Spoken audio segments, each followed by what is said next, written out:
नमस्कार दोस्तों, कैसे हो? बड़े दिनों बाद मिल रहे हैं आज। तो आज की जो क्लास रहेगी वो वरिष्ठ अध्यापक हिंदी से संबंधित रहेगी और उसमें जो है आचार्य रामचंद्र शुक्ल के जो निबंध है उन पर विशेष रूप से प्रश्नोत्तर जो है मैं आज करवाने वाला हूँ। प्रश्नोत्तर की बात करें और उससे पहले आचार्य रामचंद्र शुक्ल की बात कर लेते हैं थोड़ा सा, कि आचार्य रामचंद्र शुक्ल के वरिष्ठ अध्यापक हिंदी में 3 निबंध लगे हुए हैं। पहला निबंध है उत्साह, दूसरा निबंध है श्रद्धा भक्ति, तीसरा निबंध है लोभ और प्रीति। ये तीनों ही निबंध जो हैं थोड़े बड़े भी हैं और थोड़े कठिन भी हैं, लेकिन मैं ये कोशिश करूंगा, मेरी दूसरी वीडियो आप देखोगे, उत्साह, श्रद्धा भक्ति और लोभ और प्रीति, इन तीनों का विस्तार से भी मैंने पढ़ाया है। तो उसको बड़ी ही सरल भाषा में पढ़ाने का मैंने प्रयास किया कि आप अपनी भाषा में उसको समझ सकें कि आखिर वो क्या कहना चाह रहे हैं, क्योंकि संस्कृतनिष्ठ शब्दों का प्रयोग करते हुए उन्होंने काफ़ी इनको थोड़ा क्लिष्ट सा बना दिया, थोड़ा मुश्किल हो जाता है। 4-5 बार पढ़ने के बाद बड़ी मुश्किल से समझ आ पाता है। ये तीनों के तीनों निबंध जो है उनके चिंतामणि भाग 1 में संकलित है। उनके जो निबंध संग्रह है वो चिंतामणि नाम से प्रकाशित हुए थे और चिंतामणि नाम से उनके लगभग 4 निबंध संग्रह प्रकाशित हुए थे। तो ये उनका जो चिंतामणि भाग 1 है उससे लिए गए हैं। चिंतामणि भाग 1 में उनके लगभग 17 निबंध है। तो आज जो हम पढ़ने वाले हैं इनकी पूर्व की परीक्षाओं में मैंने यहाँ तक कि अभी 2024 में संस्कृत शिक्षा की जो परीक्षा हुई है उसमें जो उत्साह, श्रद्धा भक्ति और लोभ और प्रीति में से जो प्रश्न आए हैं वो भी मैंने लेने का प्रयास किया है। और उन प्रश्नों के पीछे और कोई कारण नहीं है, क्योंकि यह परीक्षा आपकी नज़दीक है। तो वो प्रश्न इसलिए करवाए जा रहे हैं कि आप उस बात को समझ सकें कि इन निबंधों में से, क्योंकि ये टफ बहुत है, बड़ी मुश्किल से समझ में आते हैं और प्रश्न जो है वो 1 या 2, अधिकतर 1 ही प्रश्न आता है। और बहुत बार ऐसा होता है, मतलब कभी कभार ऐसा हुआ है, हालांकि ये 22 में ऐसा हुआ है कि शायद 2 या 3 प्रश्न आए हैं 2022 की परीक्षा में।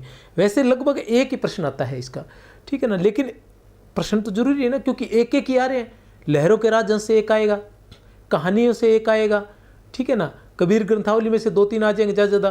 तो वो बड़े थोड़े प्रश्न तो थोड़े करके जुड़ेंगे ना, एक एक करके अगर छोड़ेंगे तो कैसे बात बनेगी। तो मैं आज के प्रश्नों के माध्यम से ये बताना चाहूँगा कि किस प्रकार के प्रश्न पूछे जाएंगे। और आप देखेंगे जब प्रश्न आएंगे कि मैंने जो ये प्रश्न कराए हैं, आप श्रद्धा भक्ति के देख लेना, ठीक है ना, आप कुरुक्षेत्र के देख लेना, वही प्रश्न रिपीट होते हैं। और मैं ये प्रश्न करवा रहा हूँ, प्रश्न रिपीट नहीं होंगे। मैं ये नहीं कह रहा कि प्रश्न का, वैसे एक बार आज तक 17 से लेके मैंने ये सारा अच्छे से अध्ययन किया तो मुझे पता चला 17 से लेके आज तक एक प्रश्न जो है वो रिपीट हुआ है। लेकिन जो अंदर के ऑप्शन है, जैसे यहाँ लिखा हुआ है श्रद्धा का कारण अनिर्दिष्ट और अज्ञात होता है, तो ये रिपीट हो चुका है। श्रद्धा और प्रेम के योग का नाम भक्ति है, ये रिपीट हो चुका है। ये ऑप्शन जो है उठा के और इनका एक क्वेश्चन बना दिया जाता है, या आप जो आपके जो प्रश्न आने वाला है उसमें से बाकी बातें आपको आती होंगी, लेकिन एक बात आपको आती नहीं होगी। वो बात कैसे आएगी? अगर आपने ये क्वेश्चन, इन क्वेश्चनों में से वो एक पंक्ति उठाई होगी, वो आपको आती होगी तो आपका क्वेश्चन क्लियर हो जाएगा।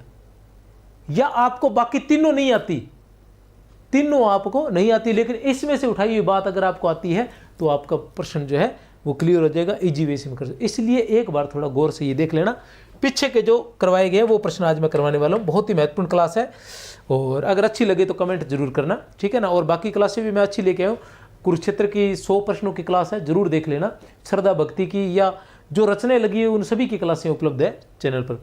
आचार्य शुक्ल के श्रद्धा और भक्ति के संदर्भ में त्रुटिपूर्ण कथन है। आचार्य शुक्ल के श्रद्धा और भक्ति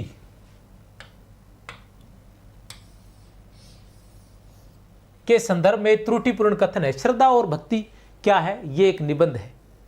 कहां से लिया गया है? आचार्य रामचंद्र शुक्ल के चिंतामणि भाग 1 से ये लिया गया है, श्रद्धा और भक्ति। इसके संबंध में त्रुटिपूर्ण कथन है। श्रद्धा का कारण अनिर्दिष्ट और अज्ञात होता है।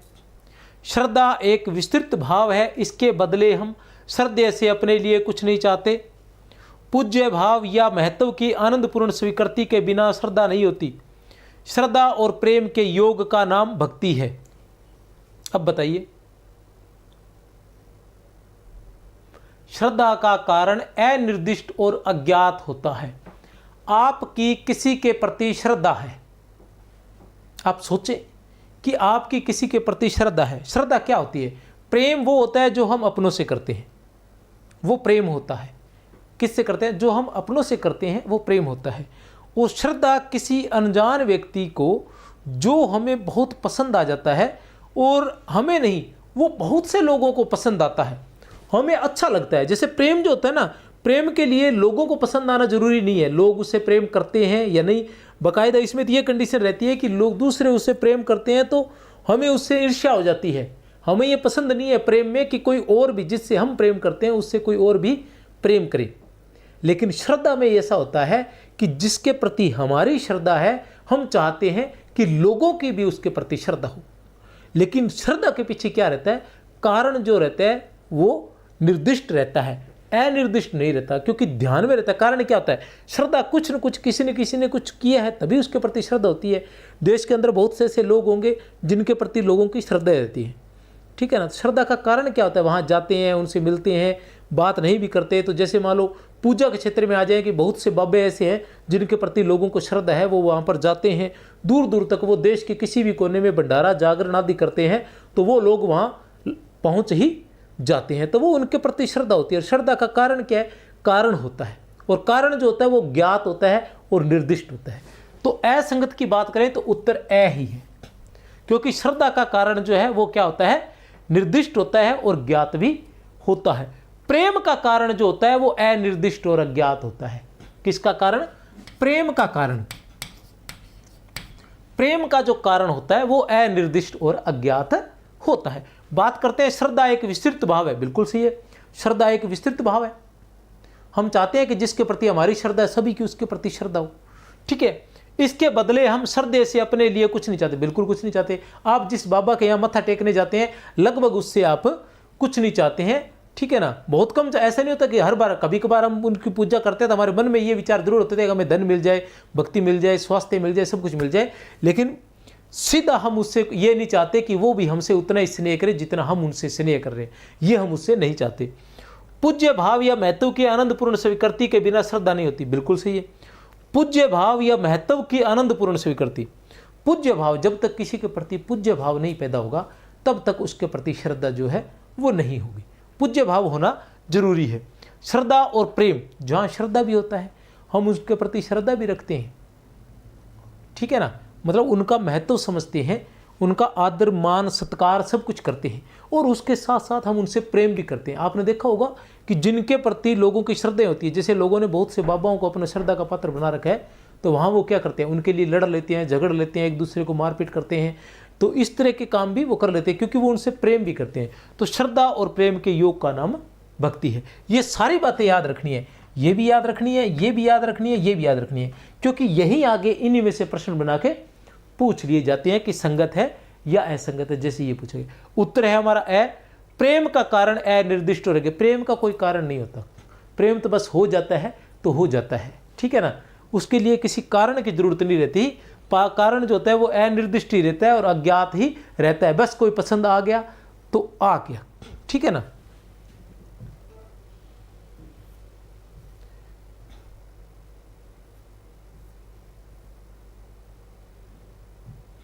उत्साह निबंध में कर्म में आनंद अनुभव करने वालों को क्या कहा जाए?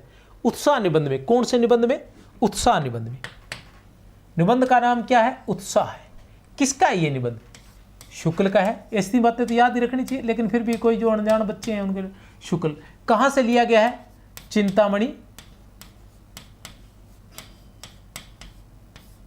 भाग 1 से लिया गया। कुल कितने निबंध है? 17 निबंध है।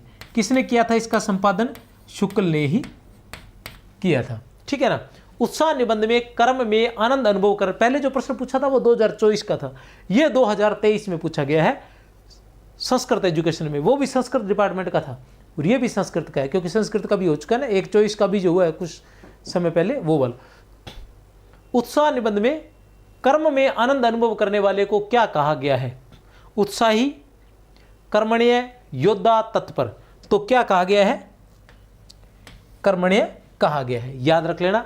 उत्साह निबंध में कर्म में आनंद अनुभव करने वाले को कर्म में आनंद कर्मण्य कहा गया है। उत्साही मत समझ लेना, याद रख लेना। योद्धा तत्पर तो बिल्कुल नहीं होगा, बस उत्साही का ध्यान रख लेना। तुम धन्य हो, तुम्हें धिक्कार है, लोभ और प्रीति में उक्त उद्गार का लक्ष्य है। तुम धन्य हो, तुम्हें धिक्कार है, 2022 में पूछा गया ये। लोभ और प्रीति निबंध में उक्त उद्गार का लक्ष्य है। किसको कहा गया है कि तुम धन्य हो, तुम्हें धिक्कार है। दोनों बातें कही गई है, तुम धन्य हो, तुम्हें धिक्कार है। किसको कहा गया? आलसी को, प्रेमी को, लोभी को, योगी को। बड़ा आसान है। कैसे?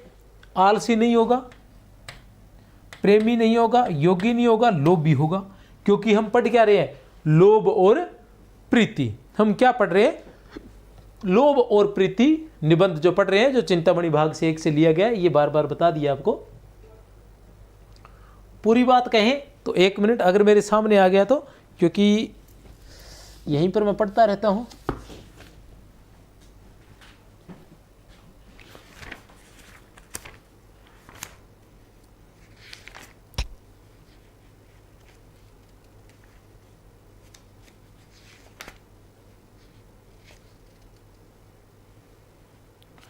पूरी है। क्या कहना चाह रहे हैं? थोड़ा आपके दिमाग में हो जाएगा, थोड़ा याद भी रह जाएगा कि ये कैसे है।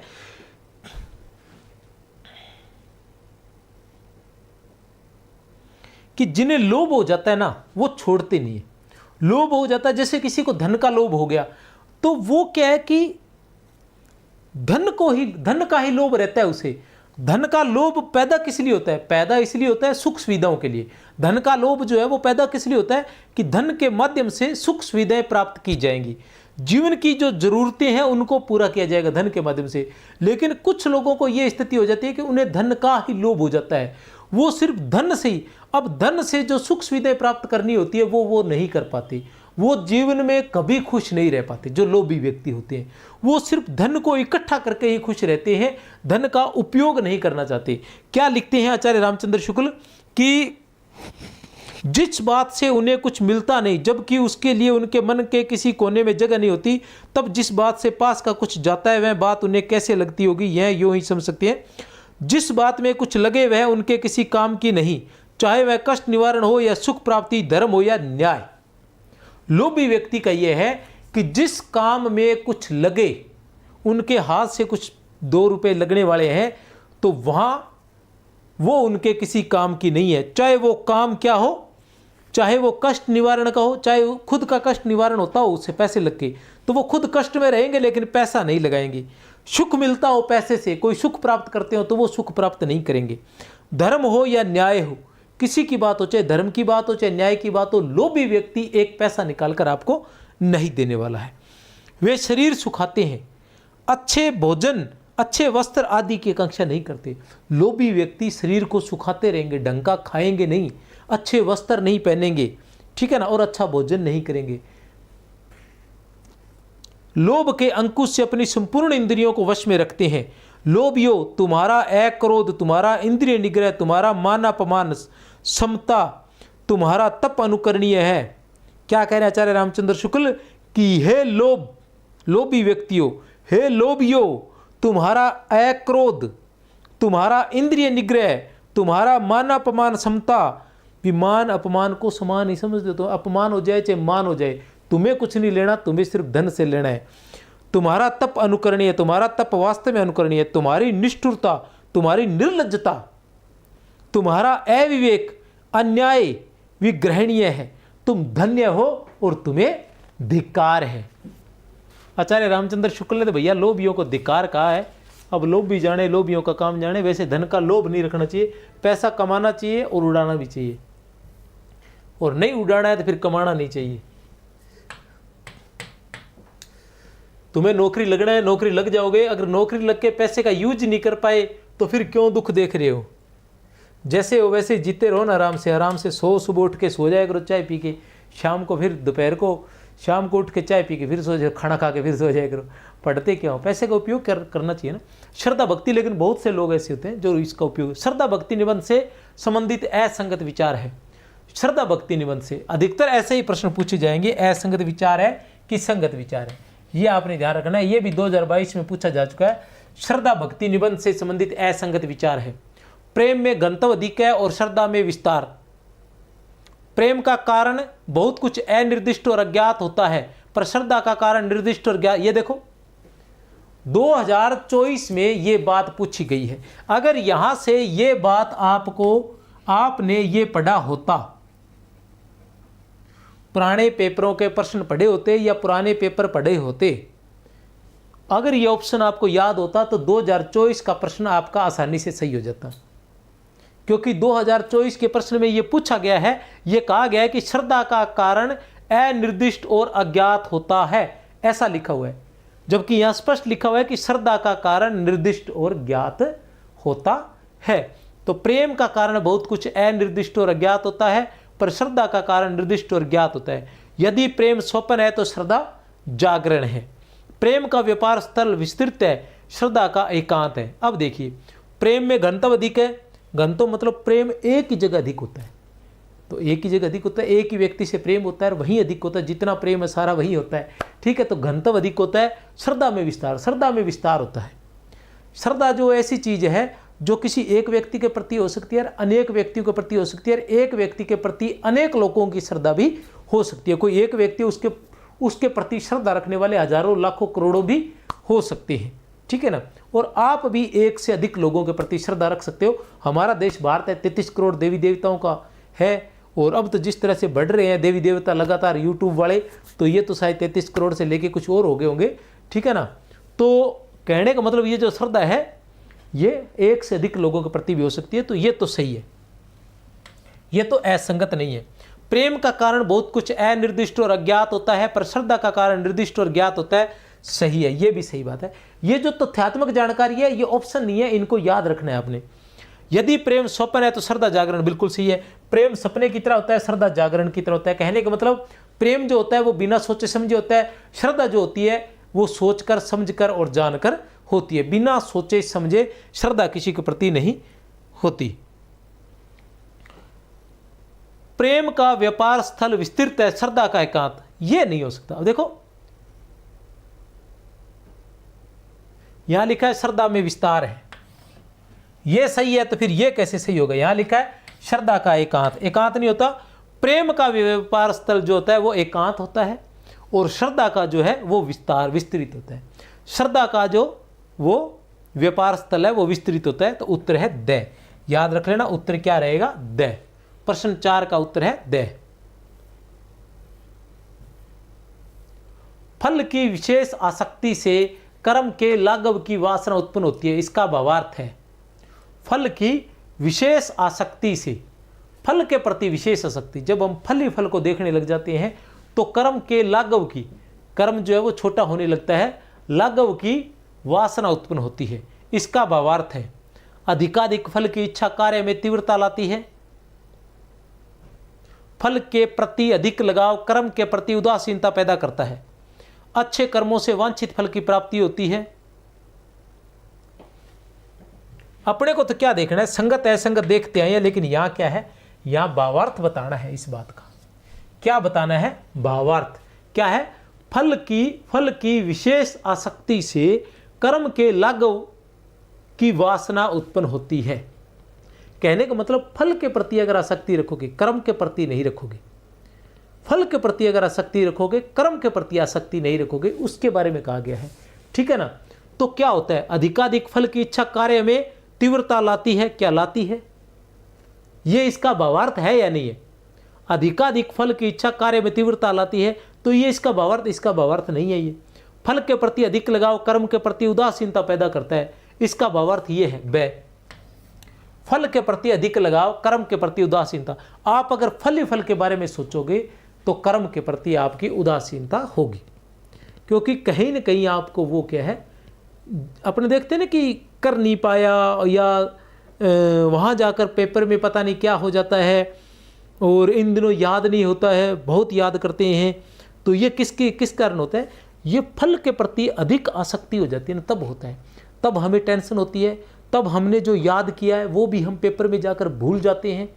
ठीक है ना, ये जो फल का डर होता है ना, फल की आसक्ति जो है वो अपने आप में एक डर है, फल की आसक्ति जो है वो अपने आप में एक डर है, क्योंकि ये तय है। अगर आप कर्म पर विश्वास करते हैं तो फिर फल आपको अवश्य मिलेगा। लेकिन अगर सिर्फ फल पर विश्वास करते हैं तो आपके कर्म में कहीं न कहीं उदासीनता आएगी, आपके डर बैठेगा, आपको चिंता होगी, तो ये सारी चीज़ें जो है आपका कर्म जो है वो प्रभावित होगा। ठीक है ना, क्योंकि कर्म डिपेंड है ना। अगर आपने आम का पेड़ लगाया है और उसकी अच्छे से परवरिश की है मन लगाकर, तो आपको खाने को आम ही मिलेंगे। और अगर आपने बिना सोचे समझे आम का फल लगाया है और चाहते हैं कि कर्म न करना पड़े और आम के फल खा लो, तो वो नामुमकिन है। तो कर्म करते जाइए अच्छे से, फल आपको एक दिन अवश्य मिलेगा। और अगर फल नहीं मिला है तो कहीं न कहीं इसके पीछे कर्म की उदासीनता ही है और कोई कारण नहीं होता है। शुक्ल जी के निबंध लोभ और प्रीति के संदर्भ में इनमें से कौन सा कथन गलत है? शुक्ल जी के निबंध लोभ और प्रीति के संदर्भ में इनमें से कौन सा कथन जो है वो गलत है? हमने गलत ढूंढना है, बाकी सारे सही है, सारे सही हमें याद रखने हैं, एक गलत ढूंढना है। लोभ सामान्य उन्मुख होता है, जिनकी आत्मा समस्त भेदभाव को भेद कर अत्यंत उत्कर्ष पर पहुंची हुई होती है, वे सारे संसार की रक्षा चाहते हैं। लोभियों का दमन योगियों के दमन से किसी प्रकार कम नहीं होता। प्रेम जगतोन्मुख होता है। देखो, लोभ जो होता है ये गलत नहीं है, सामान्य उन्मुख होता है, सभी को होता है। सामान्य रूप से लोभ सभी को होता है, किसी को किसी का, किसी को किसी का, किसी को कम, किसी को ज़्यादा। जिनकी आत्मा समस्त भेदभाव को भेद कर अत्यंत उत्कर्ष पर पहुंची हुई होती है, वे सारे संसार की रक्षा चाहते हैं, ये भी बिल्कुल सही है। लोभियों का दमन योगियों के दमन से किसी प्रकार कम नहीं होता। लोभियों का दमन योगियों के दमन से किसी प्रकार कम नहीं होता, बिल्कुल सही है। लोभियों का दमन भी भैया योगियों के दमन से, जिस प्रकार योगी हर चीज का त्याग कर देते हैं, उस प्रकार से लोभी भी हर चीज का त्याग कर देते हैं। ठीक है ना, ये बात आपकी ध्यान में रहनी चाहिए। प्रेम जगतोन्मुख नहीं हो सकता। ठीक है ना, प्रेम तो व्यक्तिन्मुख हो सकता है। ठीक है ना, किसी व्यक्ति विशेष के प्रति प्रेम होता है, जगत के प्रति नहीं होता। उत्तर है हमारा द। श्रद्धा भक्ति निबंध के अनुसार कौन सा कथन सही नहीं है? श्रद्धा भक्ति निबंध के अनुसार कौन से निबंध के अनुसार? श्रद्धा भक्ति निबंध के अनुसार कौन सा कथन सही नहीं है? अपने को संगत असंगत, इस पर जरूर लाइन लगानी है कि संगत पूछा है या फिर असंगत पूछा है। ठीक है ना।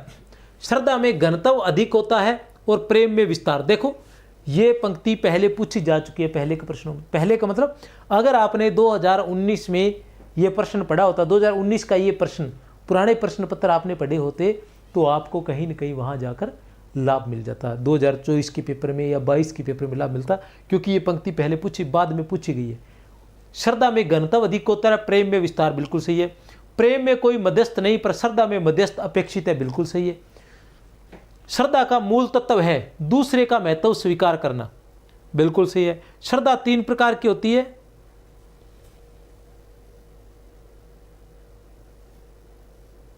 अच्छा, ये सही नहीं है। पहला ही, श्रद्धा में घनत्व अधिक होता है, यही उत्तर है। श्रद्धा में घनत्व नहीं होता, श्रद्धा में विस्तार होता है। ठीक है ना। और प्रेम में क्या होता है? प्रेम में घनत्व होता है। विस्तार से अधिक तात्पर्य है अधिक फैला हुआ, बहुत से लोगों में। ठीक है ना। और घनत्व से तात्पर्य एक एक जगह। ठीक है ना, तो ये ध्यान रखना है, बाकी सभी सही है। श्रद्धा 3 प्रकार की होती है, प्रतिभा संबंधी, शील संबंधी और साधन संपत्ति संबंधी। याद रख लेना, श्रद्धा जो होती है वो 3 प्रकार की होती है, प्रतिभा संबंधी, शील संबंधी और साधन संपत्ति संबंधी।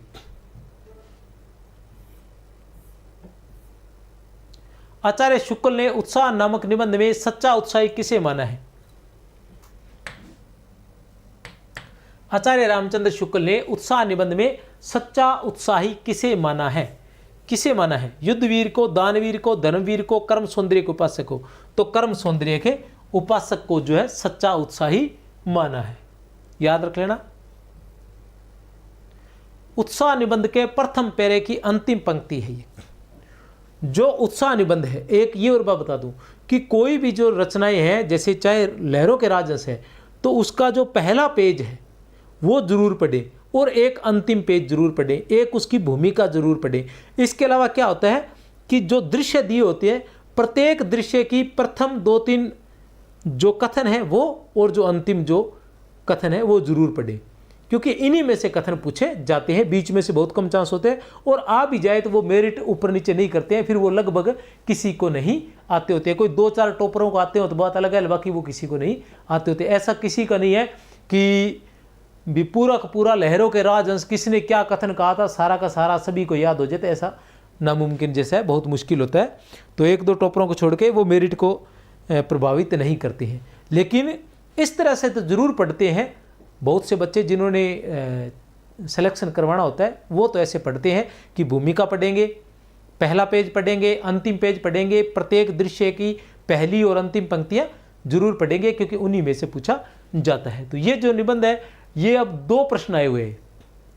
2 बार ऐसा पूछा गया है उत्साह निबंध से कि एक बार तो पहली पंक्ति, उत्साह निबंध शुरू होते ही पहली पंक्ति पूछ ली गई है, और एक बार ऐसा हुआ है कि उत्साह निबंध के प्रथम पैरे की अंतिम पंक्ति। तो उत्साह निबंध आप पढ़ रहे हो तो पहला पैरा अवश्य पढ़िए, अंतिम पैरा अवश्य पढ़िए।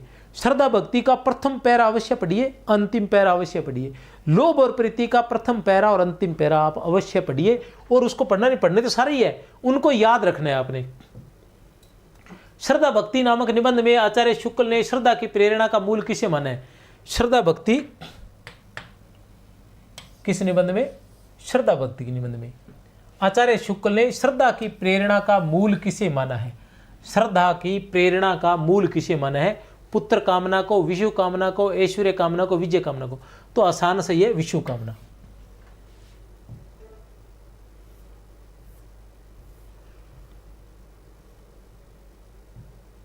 उत्साह नामक निबंध के आधार पर बताइए कि दुख के वर्ग में जो स्थान भय का है वही स्थान आनंद के वर्ग में किसका है? तो किसका है? उत्तर है उत्साह का। देखिए, उत्साह नामक निबंध किस निबंध के आधार पर? उत्साह नामक निबंध के आधार पर बताइए कि दुख के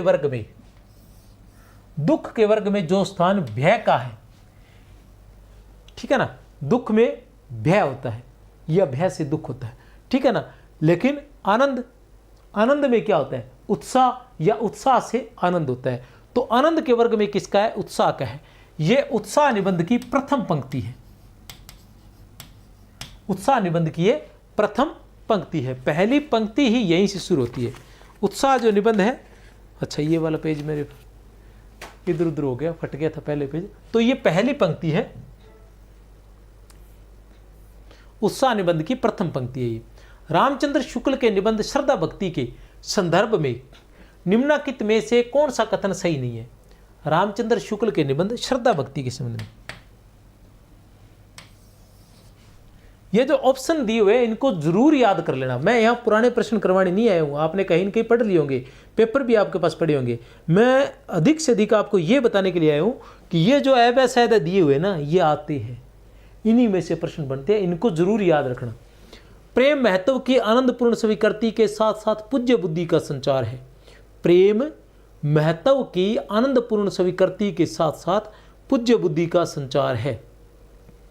प्रेम में घनत्व अधिक होता है और श्रद्धा में विस्तार। देखो, ये जो पंक्ति है मेरे अंदाजे से अभी तक जितने भी प्रश्न किए उनमें कम से कम 3 बार तो मुझे याद है, और हो सके तो 4 बार भी पूछी जा चुकी है। 11 प्रश्नों में से 3 बार ये पंक्ति पूछी गई है। प्रेम में घनत्व अधिक होता है और श्रद्धा में विस्तार, ये तीसरी बार आ चुका है। यदि प्रेम सोपन है तो श्रद्धा जागरण है, ये पंक्ति भी दूसरी बार पूछी जा चुकी है। श्रद्धा और प्रेम के योग का नाम भक्ति है, ये पंक्ति भी दूसरी बार पूछी जा चुकी है। इसलिए मैं ये प्रश्न लेके आया हूं आपको बताने के लिए कि इन्हीं में से प्रश्न बनते हैं, ये इन्हीं में से उठाए जाते हैं, कहीं ना कहीं आपको सहयोग मिल जाएगा, क्योंकि सारे निबंध याद रखने बड़े कठिन है। प्रेम महत्व के आनंदपूर्ण स्वीकृति के साथ पूज्य बुद्धि का संचार बिल्कुल सही है। मैंने आपको बताया था कि प्रेम भी होना चाहिए, आनंद भी होना चाहिए और पूज्य बुद्धि जरूर होनी चाहिए। श्रद्धा के लिए पूज्य बुद्धि। प्रेम में घनत्व अधिक होता है और श्रद्धा में विस्तार बिल्कुल सही है। यदि प्रेम सोपन है तो श्रद्धा जागरण बिल्कुल सही है। श्रद्धा और प्रेम के योग का नाम भक्ति है।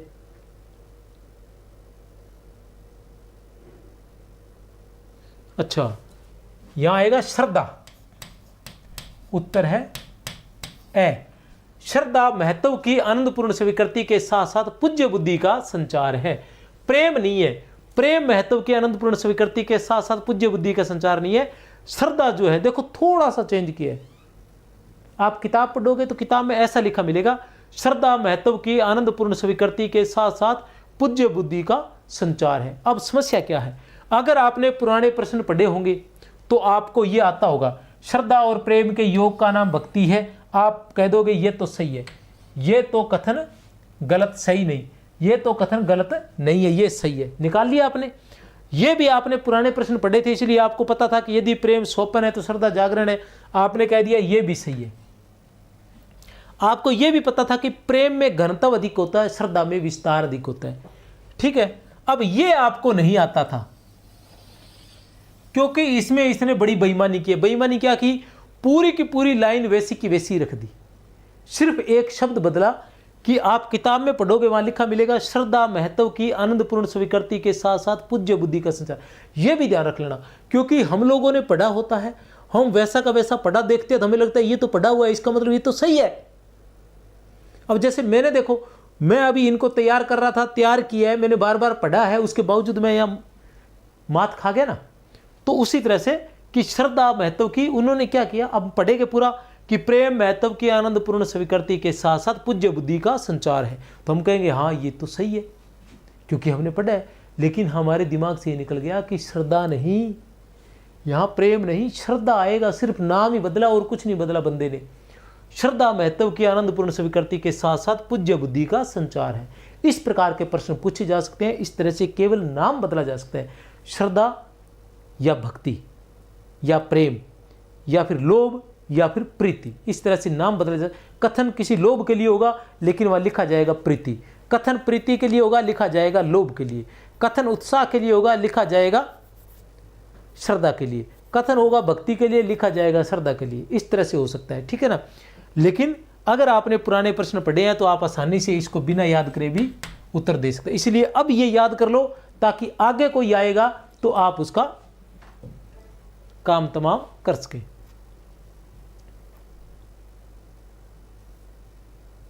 शुक्ल जी ने श्रद्धा में भक्ति निबंध में स्थूल रूप से श्रद्धा के कितने भेद बताए हैं? शुक्ल जी ने श्रद्धा व भक्ति निबंध में स्थूल रूप से श्रद्धा के कितने भेद बताए हैं?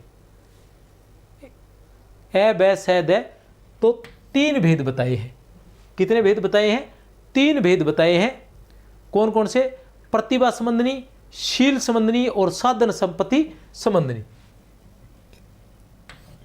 ठीक है ना। 3 भेद, स्थूल रूप से श्रद्धा के 3 भेद कहे हैं। अब ये देखो, ये नहीं पूछा गया पहले, ये भी पूछा जा चुका है पहले ये पूछा जा चुका है, मतलब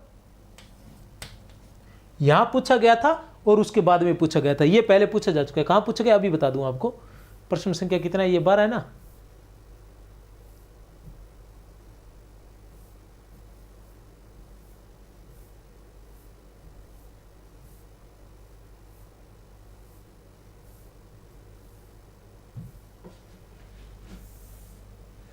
ये देखो, ये ऑप्शन है, ऑप्शन में से बनाया गया है। श्रद्धा 3 प्रकार की होती है, प्रतिभा संबंधी, शील संबंधी और साधन संपत्ति संबंधी। आए ना, मतलब कितने बार बार इन्हीं में से ऑप्शन रिपीट हो रहे हैं। तो श्रद्धा भक्ति के अंदर ये बहुत ही महत्वपूर्ण बात है और आप अच्छे से ध्यान में लगा लेना। और अपनी इसकी एक और क्लास आने वाली है, उसमें मैं 100 के लगभग क्वेश्चन करवाने वाला हूं।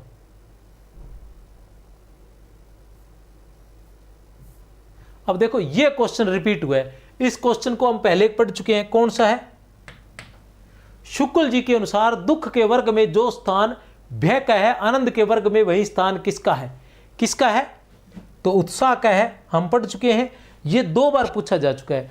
और कहां से है? पहली पंक्ति, उत्साह के निबंध की पहली पंक्ति से। तो अब आपको बता दूं, जो उत्साह निबंध है यह है उसका पहला पैरा, ठीक है ना। ये है पहले पैरे की पहली पंक्ति और ये है अंतिम पंक्ति। तो ये जो पहली पंक्ति है इससे कितने प्रश्न पूछे जा चुके हैं? 2 प्रश्न पूछे जा चुके हैं। और अंतिम पंक्ति है, इससे 1 प्रश्न पूछा जा चुका है। तो कहने से तात्पर्य यह है कि या तो पहली पंक्ति या फिर अंतिम पंक्ति। उत्साह निबंध जो है वो रामचंद्र शुक्ल के चिंतामणि के किस भाग में संकलित है?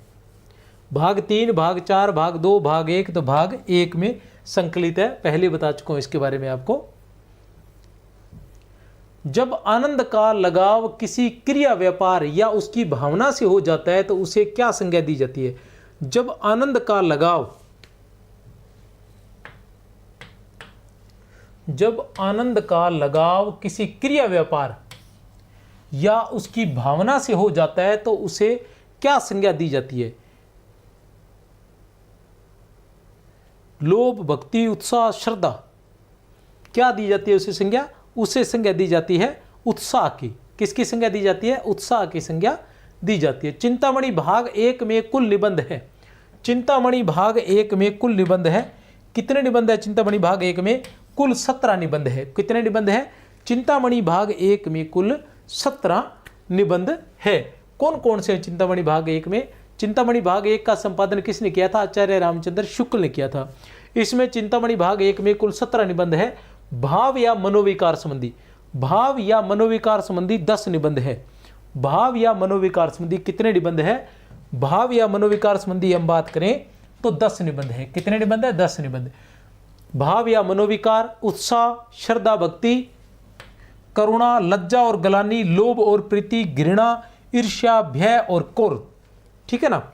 भाव या मनोविकार संबंधी चिंतामणि भाग 1 में कुल 17 निबंध है। भाव या मनोविकार संबंधी 10 निबंध है। पहला है भाव या मनोविकार, दूसरा उत्साह, तीसरा श्रद्धा भक्ति, 4 नंबर पर करुणा, फिर लज्जा और ग्लानि, फिर लोभ और प्रीति, फिर घृणा, ईर्ष्या, भय और क्रोध।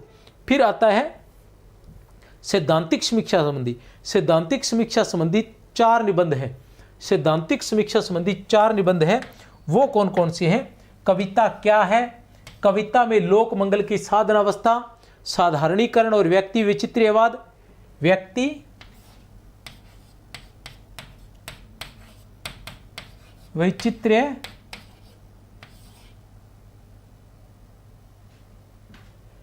व्यक्ति विचित्र्यवाद, रसात्मक बोध के विविध स्वरूप। ये सभी जो निबंध है ये पूछे जाते हैं। निबंध संग्रह है ये, जिनके मैं नाम ले रहा हूं ये निबंध है। ये पूछे जाते हैं कि ये किसके निबंध है, यह निबंध किसका है।